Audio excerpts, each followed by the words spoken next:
Perfect. New Alien movie popping out next month, so let's flap our gums about the first 3 Alien films. But viewers beware, a new asshole Altair. I'm not gonna shy away from the flaws of these movies, of which there are many. So here we go. Brutal. But look, I feel I was tough but fair. Now on to Aliens. Whew. Well, now that we got all that out of the way, let's talk about my favorite Alien film.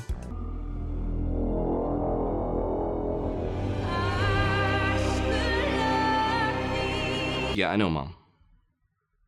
Yeah, I know you raised me better than that. Yeah, I know we're an Aliens household. I'm just kidding. Alien 3 is truly atrocious. Can you imagine though? However, I do have an appreciation for this movie that you might find offensive to your religion, your politics, as well as all 5 senses. Chapter 1. Why do people hate it? Why do people's asses clam up so much when they think about Alien 3? Well, the first one was so... and the second one was just so...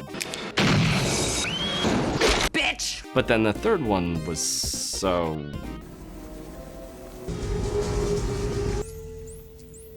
Isn't that great? I don't even need to make any intelligible points. We can just cut to clips of the movies. Well, yeah, cut this out, obviously. We are now entering the shit era of the Alien films. I'm not saying these movies are objectively bad, I'm just saying that they're shit. And maybe you like shit. Alien and Aliens are beautiful. Horrific, yet beautiful. But let's face it, Alien 3 is butt-ass ugly. It is viscerally unpleasant to experience. You've got one of Hollywood's greatest future directors tapped to do the film, and it was a disaster. If you're not aware, David Fincher went through hell on this project. The studio constantly interfered, and he just did his best with what he had. From what I understand, he didn't have anything to do with the script, nor did he even like it. So absolutely none of my critiques are aimed at him or any of the cast. Another reason people might dislike this movie is because of the stupid characters. This is a maximum security prison, and you have no weapons of any kind? We're on the honor system. But they're supposed to be stupid. That's part of the story. Ripley is challenged to pretty much solve this problem on her own because she's babysitting a bunch of croutons. No need to be sarcastic. But the problem that I have with the movie personally is this. Actually, before we get started, as Judge Wallace has pointed out, I have a tendency to get a little carried away with things like this, so I'm gonna be doing some breathing exercises in order to keep myself level. Let's just breathe in. I cannot stand it when movies kill off legacy characters. Chapter 2, why do I hate it? And out. My love for Star Wars died with Han Solo. And yeah, spoiler alert, sorry, whatever, but The Force Awakens is like almost 10 years old now. Did you know that? That doesn't make you want to yourself, I don't know what will. You can't say yourself anymore. Why not? I don't know. YouTube, it thinks it's scary when you say that. You're supposed to say unalive yourself now. I'm not a small child. Why would I say those words? I don't know, man. People are sensitive nowadays, so you're supposed to make it sound fun and silly now for the adults. Now, if that doesn't make you want to go lie down long time, sleepy weepies, I don't know what will. The currency of screenwriting is drama. Doesn't matter whether it's positive or negative, just an emotional response from the audience. And it's my belief that the mindset of many writers is, if you have a character that people love, then not killing them is leaving money on the table. So when this happened, I was disappointed, sure, but more so than that, I lost faith that the minds behind Star Wars had my best interests at heart. They wanted to manipulate me into having an emotional response in that moment. That was their priority, and it came first over making a movie that fit into the saga as a logical and satisfying follow-up to the original. I think that's what bugs me the most about it. It's not that these moments can't improve the movies that they're in, but that's all they do. They often sacrifice our fond memories of the series as a whole in exchange for a drama cash out in this one movie, which is just never a worthy trade for me. So back to Fucking what movie are we talking about? Alien 3, rated R, starts Friday at theaters everywhere. This movie is probably the worst, and by worst I mean best, example in history of the writer's sequel character kill trick thingy. We'll come up with a better name for that, right?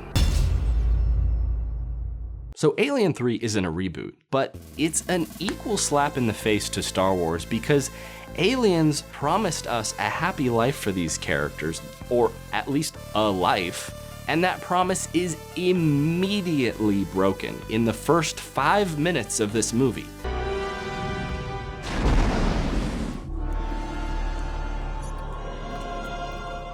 If you watch these movies back to back, you literally go from this Sleep tight. Affirmative. to this. The way I see it, killing legacy characters is either a cheap trick to synthesize drama or a trick of convenience because a character's presence became a problem. Now, something that makes Newt dying even worse is the fact that in a story, you usually don't want the same thing to happen to a character twice. It's redundant. But if you go by the extended version of Aliens, Ripley already lost a daughter. And the whole point of the Newt storyline is that that was Ripley's second chance at being a mother. So if you put Aliens and Alien 3 back to back, the story becomes Ripley's daughter dies, and then Ripley's daughter dies. You essentially would never want to write a movie that way. Ripley would have no arc. And sure enough, she ends up exactly how she started in Aliens. So what was the point of this? Mommy. Oh, God. And this? Dwayne. It's Dwayne. Ellen. And this? Not bad for a human. You essentially render all of Aliens completely meaningless. But that's not all. They do that thing a second time. Not with a legacy character, but with a character we've been getting to know for an hour at this point. Clemens tells his long tragic backstory halfway through the movie. It's a long, sad story. And then dies literally 52 seconds later.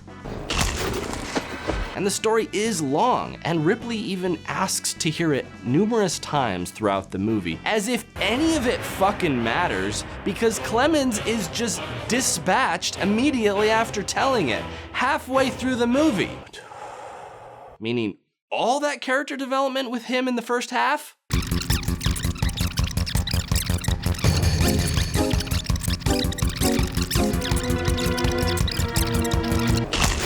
Completely pointless. Now, I'm nothing if not forgiving. I'll give them the benefit of the doubt. I'm sure Clemens' death will go on to impact Ripley's character arc in a meaningful way in the second half of the film. They literally never mention him again. I'm not even exaggerating. Okay, I'm exaggerating just a teaspoon. They mention him here. You got Clemens? And here. You missed Doc, right? Makes you say that. Done. But what's not an exaggeration is how this is the entirety of the effect his death has on Ripley. I am not effing you in the E. That's it. You could argue that the reason that Clemens died was so that her task would be more difficult without him as a partner. A sudden, unexpected death halfway through the movie or later can work. Absolutely. Let's take a look at a few. Harry Potter. Avada Kedavra. The Lion King. Star Wars. No! The difference is, in each of those examples, the death significantly impacts the main character for the rest of the movie or series. Luke, trust me. The purpose of the character who dies ultimately is to change our hero. But to kill off the second most important character in the movie just for a quick thrill? Literally just that? My fucking goodness. What is the point of this character in the movie other than to fill time?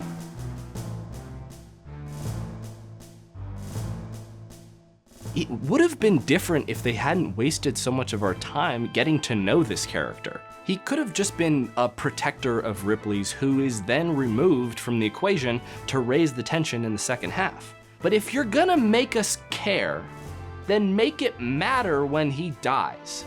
Not this. If we needed any more evidence that this script was practicing the WSKTT, here it is. Clemens isn't even the last of it. They do it a third time. As we all know, or as I'm about to have just spoiled for you, Ripley sacrifices herself at the end of the movie. Because, well, we care about Ripley, right? Kill that bitch!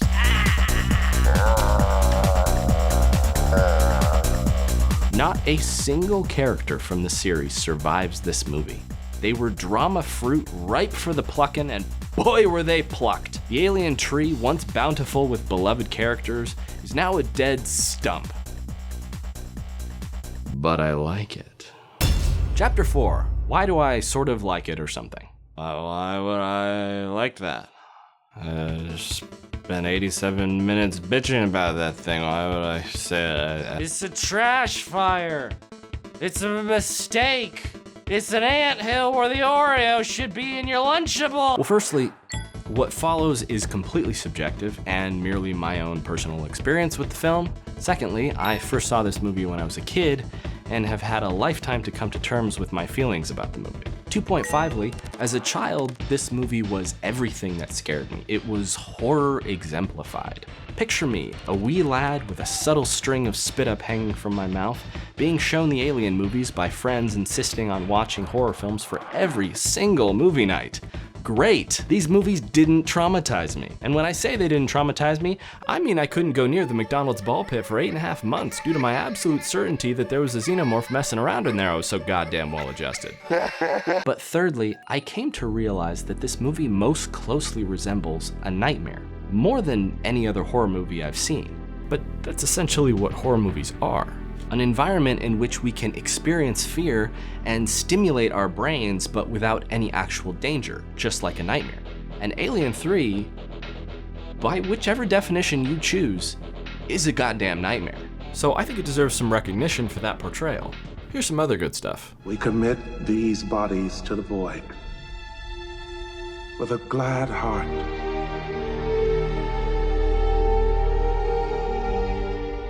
Ripley's trauma over losing Newt is genuinely touching. It's an example of where we can completely empathize with a protagonist. She laments the needless loss of these characters just like we do. Here's another one. This scene is cool because whether or not it was intentional, it's essentially the inverse of the ending of 1. While there, she was completely oblivious that the alien was right in front of her because it blended in with the machinery. Now, after 3 movies, she's become so hyper aware of it that she sees its shape even when it isn't there. I've now finished talking about the things I liked in the movie. Chapter 5, more bad. Why doesn't Ripley tell Tywin about the xenomorph? She tells these 2 dipshits, but then when the one person she trusts asks her, No. she seems to withhold this information for no particular reason, and then it kills him.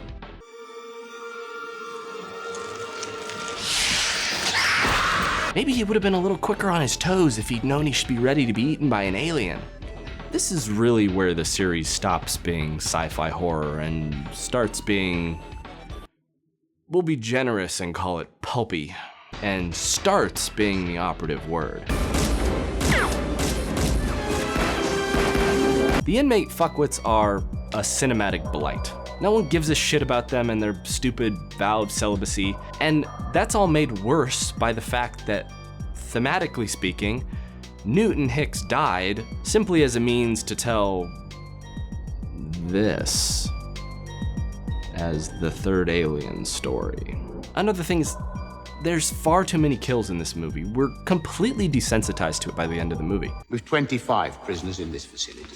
And I also feel like the movie just stops being scary at a certain point and just starts being mean-spirited, just giving you a shitty feeling by the end of it. If a shitty feeling you did not already possess. Boy, I don't know. The third one was so nihilistic. I mean, that word really fits it. It's like it had so many negatives going for it. So in the end, Ripley learns she's got a little shithead in her, and she does what any good parent would do.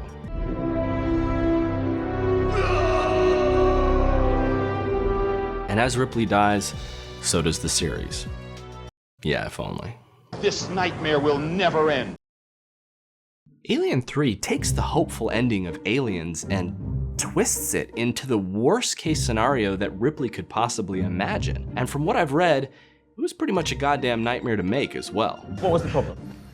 There's no one problem with a, $65 million fucked up first time filmmaker. Look, I made a crucial error. I listened to the people who were paying for the movie, and they said the way to go about this is to work with people who've done this time and time and time again, and allow them to tell you what you can't do. But ultimately, it's fiction, and if you'd prefer that Alien 3 never happened, then it didn't. It just didn't. None of it's real. You decide. It's your brain. In my mind, Alien 3 isn't the definitive conclusion to Aliens. It's a what-if scenario in which we explore a nightmarish alternate fate for these characters that were clearly meant to be left alive at the end of the last movie. And I think they made a fatal mistake in killing off Newt and Bishop, and you fight so hard for these people to survive, and then you go to the next movie kind of, those guys, I like those guys, they fought so hard, they're warriors, and then, but they're all dead. But gee, Mr. Nostalgia Boy, you ask, there's gotta be some good characters in it, right? No. All right, Morse is objectively the best part of the movie. Family! Fuck! Kill someone, you fucking moron! Come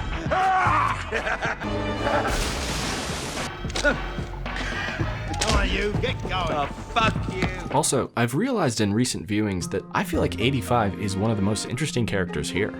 Base of the skull. What is it?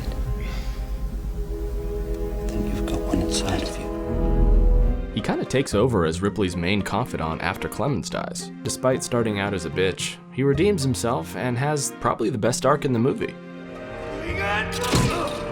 And in true Alien 3 fashion, he gets done completely dirty in the last 5 minutes of the movie without anyone paying even an ounce of attention to the fact that he died. Something I always forget until I watch this movie again is that 85 does a big bonk on Bishop. My God, he fucks him up. Look at his ear, man. It's not on. Chapter 6. Let's end this now. That was a lot of shit I just said. So, aside from all the negatives, I think the movie is well made and has a lot of good scenes. Why should we put our ass on the line for you? Your ass is already on the line. The only question is, what are you gonna do about it?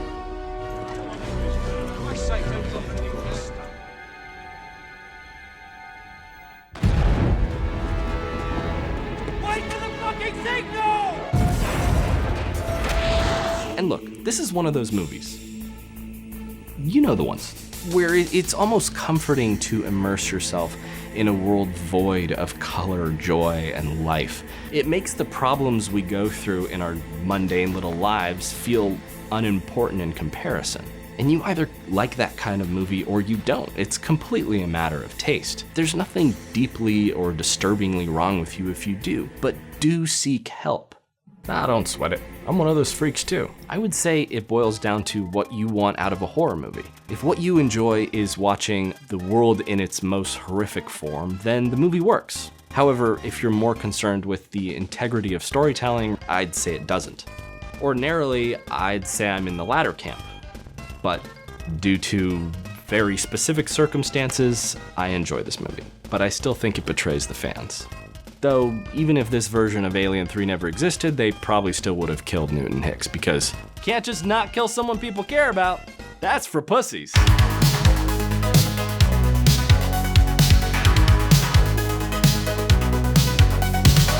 My name is David, and my God, what have I done? It makes no sense because all the hits find me. It was the final film and should have been the best one. Yeah, I'm talking of course.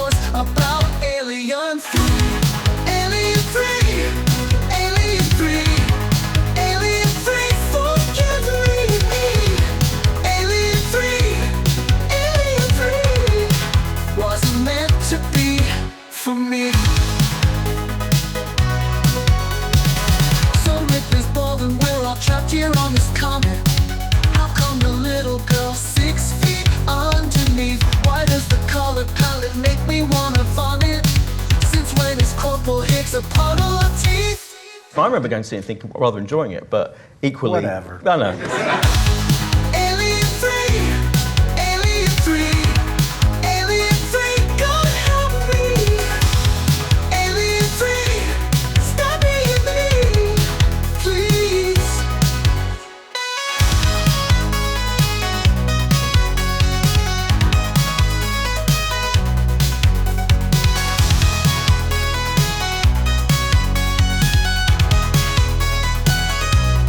Alien 3, Alien 3, Alien 3, Alien 3, forgive me. Alien 3, Alien 3, wasn't meant to be for.